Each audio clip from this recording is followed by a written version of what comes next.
Et salut à tous, j'espère que vous êtes en super forme, c'est Melvin de chez New Life Sneakers. Aujourd'hui on se retrouve pour une vidéo un peu différente de d'habitude, on n'est pas là pour faire des rénovations ni pour traiter du sujet de l'achat-revente. Non, aujourd'hui on est là pour un guide complet, un dictionnaire du vocabulaire et du langage de la sneaker. Notamment aujourd'hui on va parler de la basket en elle-même, de la chaussure, voilà, de la forme et de toutes les parties qui la composent. D'ailleurs, si ça vous dit, j'ai préparé d'autres listes de mots, notamment pour l'achat-revente, pour les sneakerheads, donc les passionnés des sneakers, les anciens, ou encore pour le custom, voilà, les différentes matières, les peintures, etc. Donc, si ça vous dit, on fera de ce hors-série une vraie série, justement. Donc, écris-moi ça en commentaire si ça te tente, et puis nous, on est donc tout de suite parti. Donc comme tu peux le voir devant moi, j'ai 9 paires de baskets différentes. J'ai de la Air Max One, de l'Air Force One, des Dunk, TN, différentes Jordan.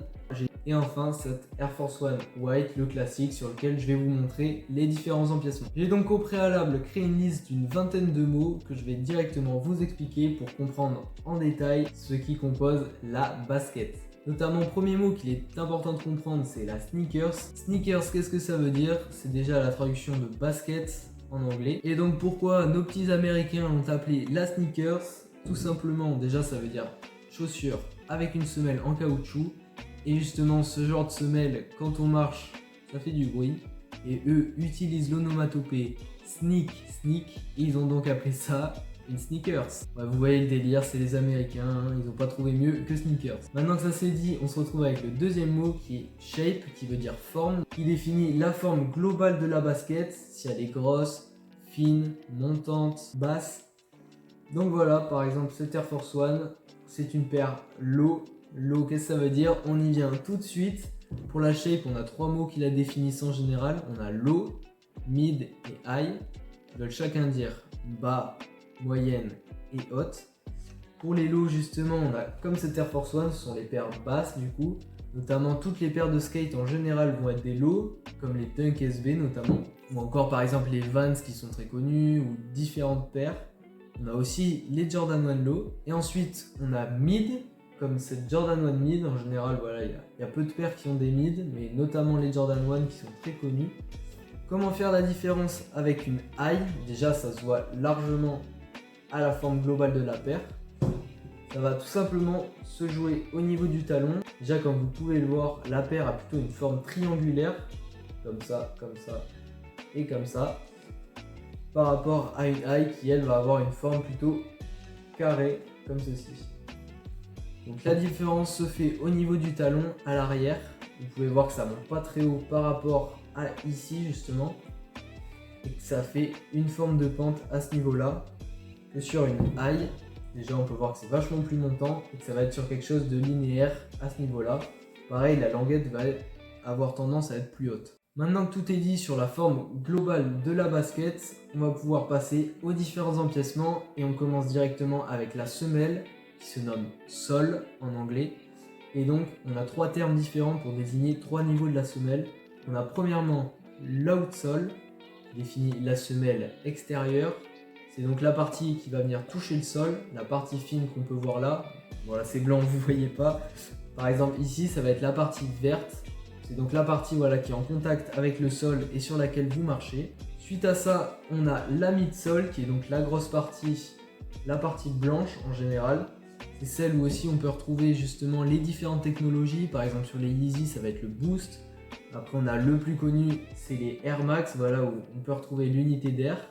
Ici. Et par exemple sur les TN aussi, ça va être justement toute la partie là. Pareil sur les Jordan, c'est toute la partie ici, qui peut être donc plus ou moins grosse selon les modèles. On a ensuite l'insole, donc la semelle intérieure ou la semelle de propreté, comme certains l'appellent, qui est donc la semelle à l'intérieur de la chaussure sur laquelle vous allez poser votre pied, qui est plus ou moins épaisse selon les modèles et plus ou moins confortable. D'ailleurs, elle est souvent très sale avec plein de pluches de chaussettes quand je fais les rénovations, vous pouvez le voir dans mes vidéos. Maintenant qu'on a terminé avec la semelle, on passe ensuite à l'upper, donc qui est toute la partie au-dessus de la semelle, qui vient recouvrir le pied dans sa globalité.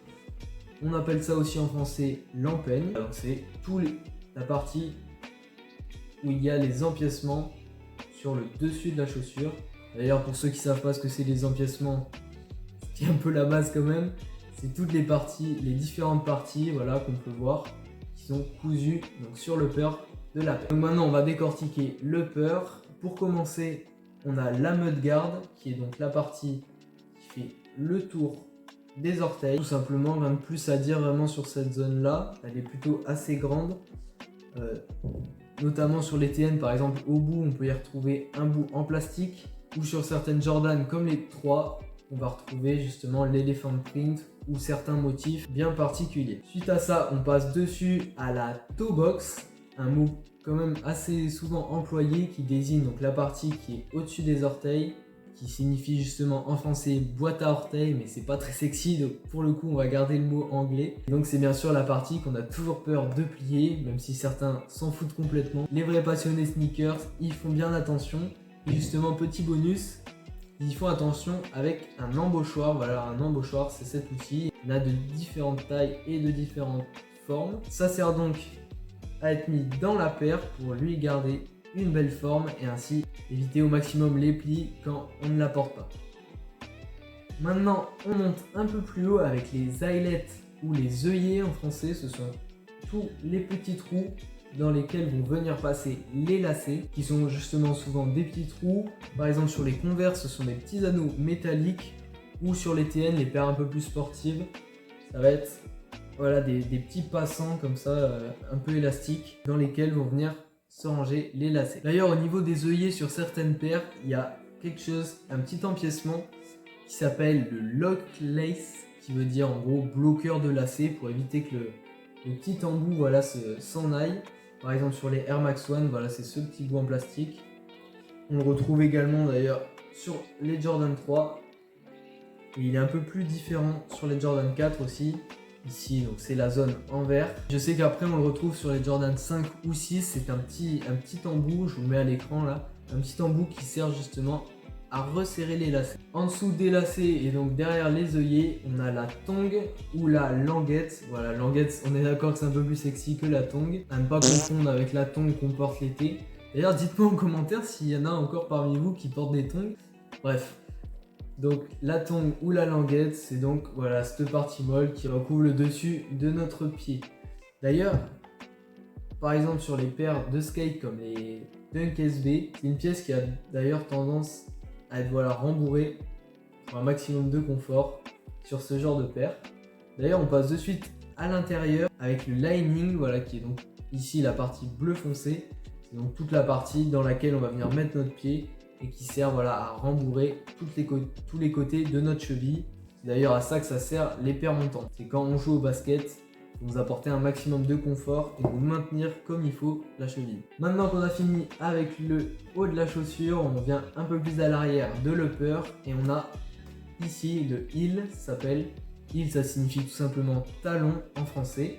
Donc rien de très particulier sur cette Air Force One, c'est là où notamment on peut retrouver les logos, je vous en parle juste après. Pour ce qui est du heel, on retrouve notamment sur les Jordan 3, 4 et certainement d'autres paires d'ailleurs, le heel tab, voilà, qui est donc la partie en plastique où justement il y a un logo. Je sais aussi que sur les Yeezy 350 ou les Jordan 6, ça signifie aussi la petite languette qui sert à justement tirer pour aider à enfoncer la paire. Même si bon, c'est pas quelque chose de très commun sur l'ensemble des paires de basket. Oui, comme je vous le disais, on va maintenant passer aux différents noms de logos des marques. Je sais que Nike et Jordan, ce sont ceux qui ont le plus de logos avec des noms bien précis. Adidas, voilà, on sait tous que ça s'appelle les 3 bandes ou la fleur d'Adidas. Mais après, les autres marques n'ont pas spécialement de nom. Peut-être le logo ASICS aura un nom, je ne le sais pas. D'ailleurs, si vous le savez, écrivez-le en commentaire. New Balance, ils ont juste un N, c'est très simple. Pour Nike, on a différents logos qui peuvent se trouver sur le heel tab. On a notamment le Nike Air, le plus simple, le plus ancien, que d'ailleurs les OG et les sneakers addicts préfèrent parce que c'était celui qui était sur les paires à l'origine. Maintenant, on retrouve plus le logo Jumpman, qui est le vrai logo de Jordan. Je ne sais pas si vous allez bien le voir. C'est le même logo qu'on retrouve sur la tongue ou la languette. Voilà, c'est le petit bonhomme Jordan qui est en train de sauter. Jumpman, pour ceux qui l'ont pas compris, ça signifie homme qui saute. Donc ça représente Michael Jordan quand il saute pour faire ses dunks. Ensuite, comme autre logo Jordan, on a le Wings logo, le logo avec les ailes, comme on peut voir ici. Pareil, dans le même esprit, hein, ça parle de Jordan qui est l'homme qui vole. C'est pour ça qu'on retrouve donc un logo avec des ailes sur celle-ci. Et puis après, la base de la base, pour ceux qui ne le savent pas, franchement, honte à vous, parce que c'est quand même la base dans la sneaker, c'est le logo Nike. Voilà, la virgule, le logo le plus connu, je pense, en termes de vêtements. Ça s'appelle donc le swoosh, c'est cette virgule que l'on voit partout au pied de tout le monde. Et maintenant, on va passer à quelques petites particularités qu'on retrouve sur la Jordan 4 notamment. On a les wings justement, comme on le disait, ce sont les ailes. Donc on a les wings qui sont ici, c'est la petite partie en plastique qu'on a sur les Jordan 4, dans laquelle vont venir se passer les lacets en haut. C'est plutôt fragile d'ailleurs, donc faites attention à ça. Et deuxième partie qu'on retrouve pratiquement uniquement sur la Jordan 4, je sais qu'il y a aussi une paire d'Adidas un peu à l'ancienne, je vous mets à l'écran, où justement on peut retrouver la cage, ça s'appelle, ou le grillage aussi en français, qui est donc la zone que l'on peut retrouver ici. Ça s'appelle comme ça pour dire que la paire est enfermée à l'intérieur. D'ailleurs, c'est quelque chose qui jaunit beaucoup sur certaines Jordan 4 et ça a tendance à beaucoup énerver les gens parce que c'est quelque chose qui ne se répare pas. Dernier bonus, parce que je sais que c'est un truc qui n'est pas souvent compris par les gens, notamment sur Vinted, quand on demande par exemple des photos de l'étiquette intérieure. On ne parle pas de l'étiquette ici ou ici, voilà, parce qu'en fait cette étiquette ne sert à rien. On parle tout simplement de l'étiquette intérieure où est inscrit la taille, qui elle indique différents codes qui permettent l'authentification par la suite. Donc, à peu près tout pour le langage de la basket, de la paire de chaussures. Si vous en avez d'autres qui vous viennent à l'esprit, notez-les en commentaire. S'il y en a voilà, que j'ai oublié, pareil en commentaire, marquez-moi si vous souhaitez donc un épisode pour que je vous énonce pareil le vocabulaire de l'achat-revente, des collectionneurs de sneakers et du custom comme je l'ai dit précédemment. Pareil, voilà, si ça vous a plu, un petit like, vous partagez à vos proches, ça fait toujours plaisir. Si vous kiffez d'ailleurs ce genre de paire, nous vendons des paires de sneakers d'occasion reconditionnées à moindre coût sur notre Vinted. Vous pouvez directement y accéder dans la description. Voilà, d'ailleurs pour être au courant un peu des nouvelles sorties sur le Vinted et des paires vendues, vous pouvez aussi vous abonner à notre Instagram. On y poste beaucoup de notre actualité en story et on fait aussi des réels. Et puis bien sûr, abonnez-vous à cette chaîne YouTube avec la cloche pour ne pas manquer les prochaines vidéos. On fait des vidéos de rénovation et donc peut-être d'autres vidéos un peu comme celle-ci, vocabulaire ou guide complet sur différentes thématiques autour de la sneaker. Bref, j'espère que cette vidéo vous a plu, vous souhaite une très bonne journée ou soirée et puis je vous dis à très bientôt sur la chaîne. C'était Melvin de chez New Life Sneakers, à très vite.